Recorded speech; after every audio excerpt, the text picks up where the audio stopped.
Alrighty, welcome back everyone. We just talked about some recruiting updates from around the 2025 cycle. So much stuff happening around that cycle. We had Decorium Moore decommit from LSU. Sounds like he might be looking in the way of Texas, but tons of stuff can still happen in that one because this is one of the best players in the entire country. But let's break into a Good Vibes Monday, talking about College Football 25, some updates from that. Obviously, we got the trailer for College Football 25 about a week, 2 weeks ago, and I've been waiting for every and any update that you can possibly give me. I don't care if it's a picture. I don't even care if it's fully real, to be totally honest with you. I just want anything to get me more excited about this game, and there's definitely been some really, really cool things that have come out over the last couple of weeks from some different sources, but let's break down some of the big-time ones. There have been some shots in the stadium that I've yet to see any mistakes from, really. It seems like a lot of them are very intricate. Even I saw one of Darrell K. Royal, the Texas Stadium, and they had the band all the way up top.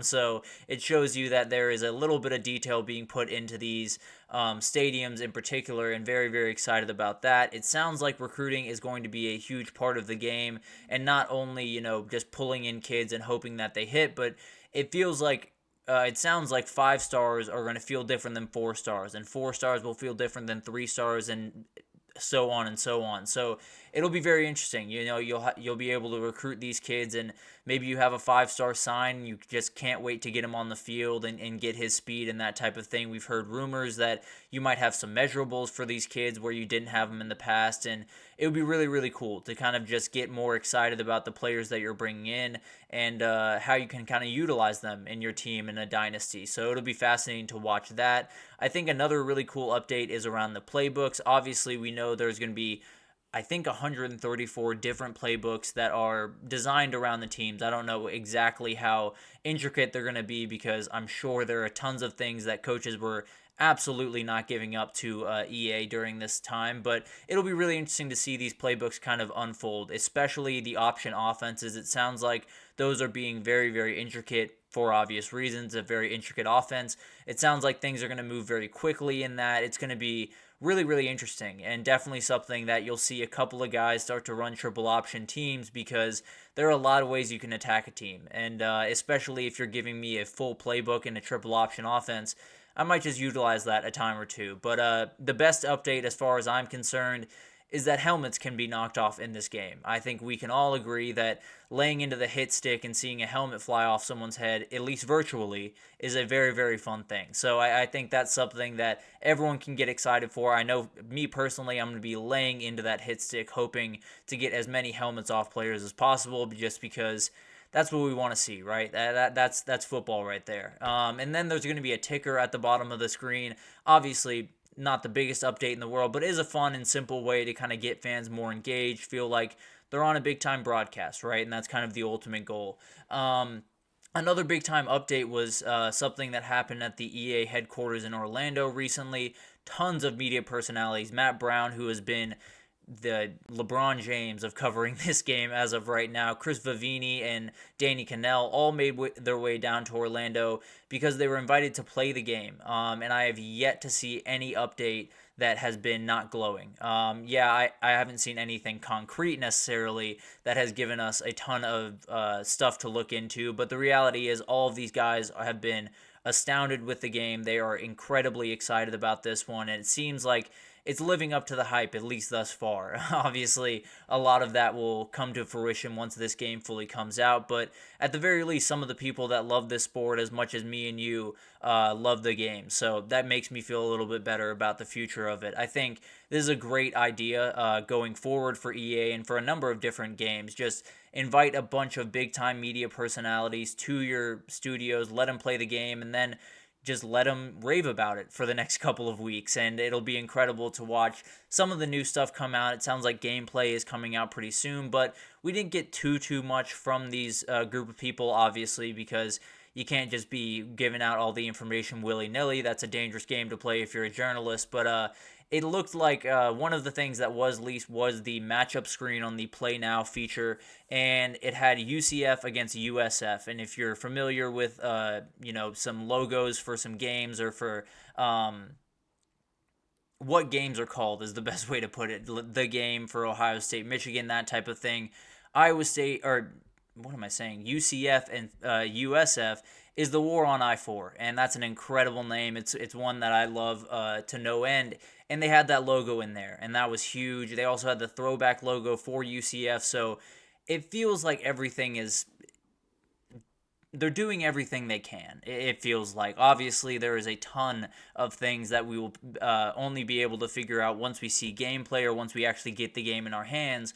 But the reality is, it feels like they are not cutting corners. They are refusing to let themselves get into the same routine of making the game that they made before, just in a different packaging. So hopefully that comes to fruition. Maybe it's just wishful thinking by me, but it looks like they're doing what is really important for this game. And one of the most important parts of this game, I think we can all agree, is how much swag can I get on my player? How cool can I make my player look? And they're giving you plenty of options to do that. You can pick from different face masks, helmets, jersey options, and most importantly, you can pick different visors, which is the coolest thing in the entire world. The fact that they can't wear visors in college football right now is insane and absolutely needs to change. So I will absolutely have a big time visor on. I will have a weird face mask, everything in between. Definitely will have my shirt rolled up, which is another thing that you can do. So we'll be looking like Ezekiel Elliott during that 2014 season for Ohio State. So very, very excited about that. I think that's always a really, really fun way to just kind of have a little bit of fun in the game. Definitely. And around all of this incredible news that has been coming out around the game, there's got to be some bad news, right? There's got to be some things that are taken away from this game, and it sounds like it starts with LSU. There are a lot of kids that apparently have opted out of this game, around 38 kids, it sounds like, mostly freshmen and transfers that will not be in the game, and I don't necessarily know the reasoning behind that. Dominic McKinley is a fantastic defensive lineman freshman that is over there that has opted out, so to each their own. That's everyone's decision to make. Obviously, LSU fans are a little bit upset because you lose a big chunk of that roster, but at the end of the day, I think it'll be kind of a blip on the radar at the end of the day. More importantly, it sounds like there's not going to be mascot mode in this game, and I understand not many people play mascot mode like crazy, and not many people are super engaged in it, but the reality is I need it in the game. I don't play it often, but when I do, it's tons of fun, and it's something that I think just makes that game just a little bit more fun, especially for some of the more casual fans that aren't quite as into, the play calling and don't necessarily know all the players. Playing with some mascots is fun, plain and simple. Also, they don't fully have the ESPN license, so we will not have a game day technically. We will have some type of pregame show, but it won't be entitled College Game Day. Also, no ESPN scorebook. Both kind of meh changes, to be totally honest with you, but definitely not fully ideal. Also, BCS will not be an option in the Dynasty. It will just be the playoff. I fully understand why they're doing that, although I don't necessarily love it. I probably would have found my way back to the BCS era if I'm being totally honest, but I think it's going to be really, really interesting to see this game kind of unfold more and more. We're going to get gameplay sometime here pretty soon. We're going to get a ton of more details here pretty soon. I think the way it'll probably go is you get tons of details in the next week and a half, and then it kind of goes dry, at least until, a couple of days before the release happens, just because you want to build that anticipation, and some of that is just leaving them wanting more, right? So I think it'll be fascinating to watch all of this unfold. I think all of us, including me, are just right now planning what their end of July is going to look like, because it is not going to be productive. I can tell you that much. I'm going to be playing this game much more than I need to. Obviously, I will still be right in front of this camera at 9 a.m. to make sure you guys are updated on everything in college football, but right when I finish, I am back on that game and ready to roll. So very, very excited about this game. Could not be more excited if I'm being totally honest. I think there are tons of people out there that either you played this game when you were a kid like me and you just cannot wait for it to come back out, or maybe this is the first time you're really getting a chance to play these games and you want to experience everything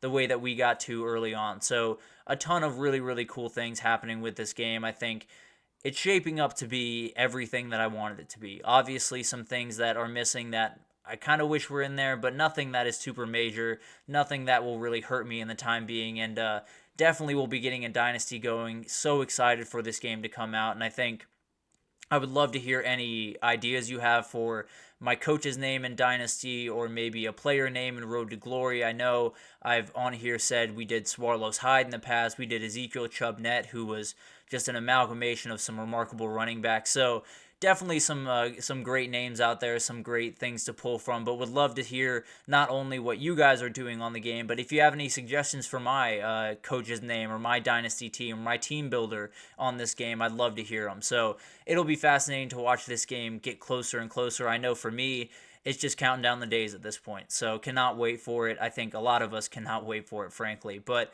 that'll do it for this edition of the GSMC College Football Podcast, brought to you by the GSMC Sports Network.